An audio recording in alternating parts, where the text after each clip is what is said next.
Theo lay on the bed of the ski cabin, staring up at the ceiling. He didn't know what to do with his life. After graduating high school, he had spent 2 years at an art school in Strasbourg. That was back in the early 90s, a time when studying computer graphics wasn't an option for a higher education. He wanted to work in special effects, but his teachers pushed him to become an art teacher, so he quit before even getting a degree. He travelled to England with his best friend to figure things out, but had to return to France for mandatory military service. Now in his early 20s, he was living with his mum and was stuck in a part-time job he hated. Theo always had a strong creative streak and a fascination with movies, music, art and tech. When he was 12, he tagged along with his dad to a computer fair that left him completely awestruck. He couldn't stop talking about it, and as a birthday gift, his parents got him a Commodore 64. That moment marked the start of his computer journey. He dove into coding, grabbing code listings from French magazines like Hebdo, and that was it. He was hooked on computers, never running out of things to explore.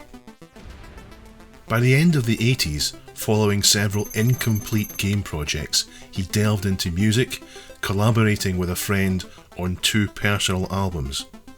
It was during this period that he encountered the Atari ST for the first time. At the home studio, they employed Atari computers, particularly using the program Notator to record the analog instruments and vocals. When the moment arrived for Theo to invest in a new home computer, the choice was evident, and by 1990 he acquired his own 1040 STe without hesitation. The STe could handle both my passion for computers, video games, and home studio music. However, now 4 years later, his go-to machine, the one that he cherished above all others, was losing steam. The availability of commercial games dwindled.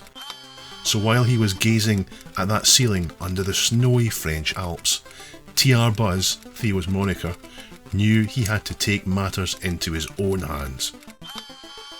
An idea struck him, one that would eventually change his life.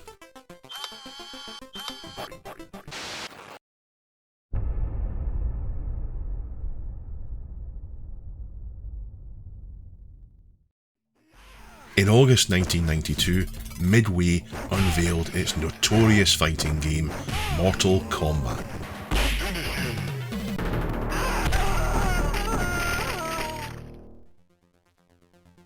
For Theo, it was a revelation, a fusion of everything he adored: special effects, movies and video games. He poured a fortune in quarters into the arcade machine, captivated by the gameplay.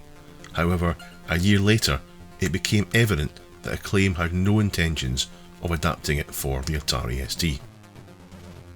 I was so disappointed. I just thought, heck, if they don't want to give it to us, I'll do it myself. So that evening in the ski cabin, he came up with a storyline.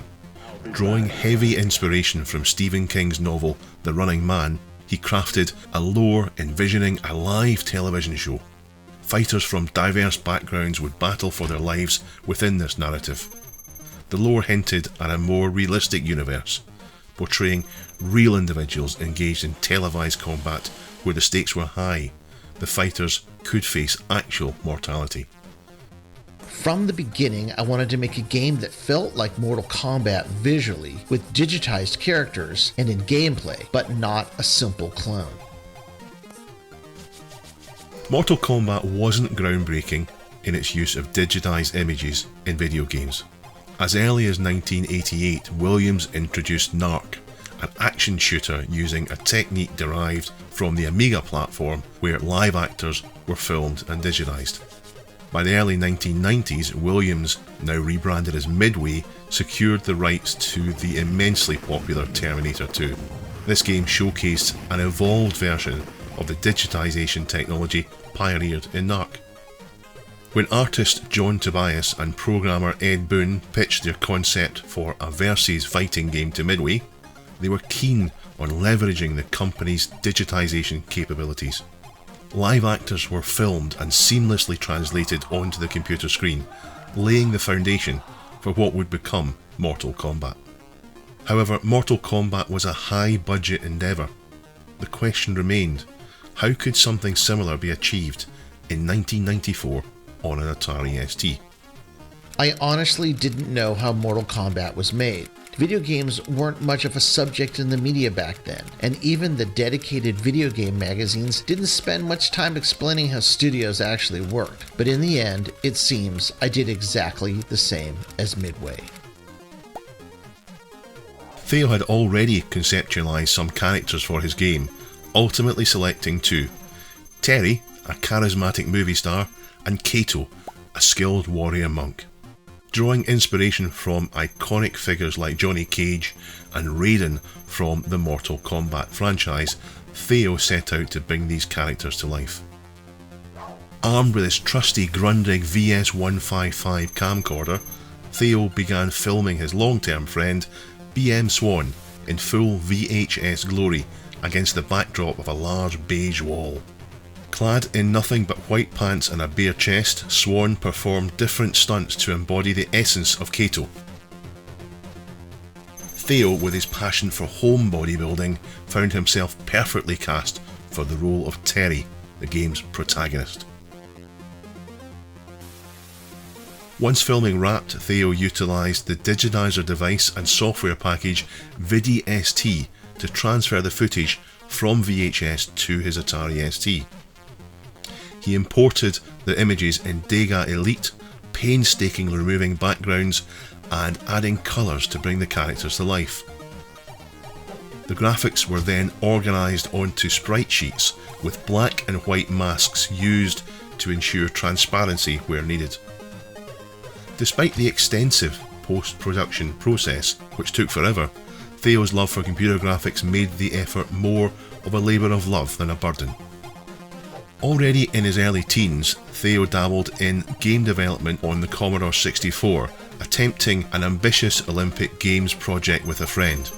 Hindered by the system's limited memory, they could only implement two sports. The project eventually failed. But now in his early 20s, and equipped with more programming experience, Theo felt ready to tackle a new challenge. This fighting game would mark his first major project on the Atari ST platform. Theo kicked off his programming journey with Omicron Basic as it came bundled with the STE. However, after discovering its limitations, he made the switch to GFA Basic. He immersed himself in GFA Basic's documentation and explored the potential of integrating 68K assembler routines. Although mastering assembler proved to be a daunting task, Theo persevered, recognising its important role in enhancing his project. From music management, which was simply impossible with BASIC, to enabling complex image manipulations and even developing an image and video codec, it all propelled the game development to new heights. After months of dedicated coding, the ultimate arena emerged as a captivating one-level STE-only demo. From the moment you boot up the game, its uniqueness is apparent. The program starts with a digitized introduction, featuring a charismatic game show host setting the stage for what's to come. On the big screen in the background, a solitary contestant named Terry is introduced, portrayed by none other than a digitized photo of Theo himself. His ambition to deliver a full-fledged experience is also evident as a diverse array of characters parade across the screen.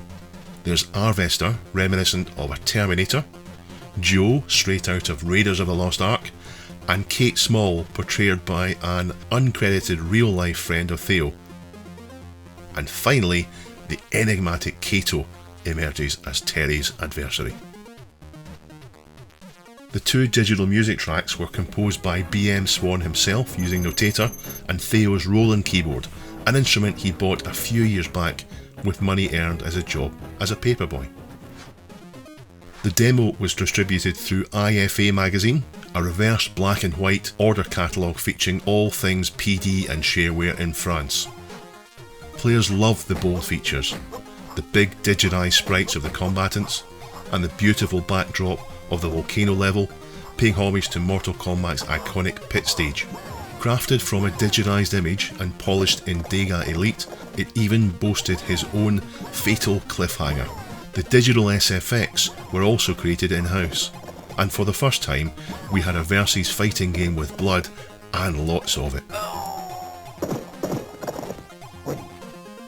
Additionally, the game's logo drew inspiration from Mortal Kombat and The Karate Kid, the latter being one of Theo's favourite movies at the time. It is a masking of one of Terry's digitized positions. However, one flaw lingered. Despite the fast-paced gameplay, the horizontal and vertical scrolling suffered from noticeable choppiness. ST Format took note of the demo in their review featured in issue 72 and awarded it a score of 58%. Theo received plenty of feedback, including suggestions for possible improvements. He reached out to gaming magazines for more exposure. French ST magazine expressed interest in promoting a full game, but Theo was already deep into optimising his engine. A new version of the existing demo was released, including a text screen teasing players with what the full game could offer. But little did they know that Theo's journey was far from over, with unforeseen challenges awaiting on the horizon.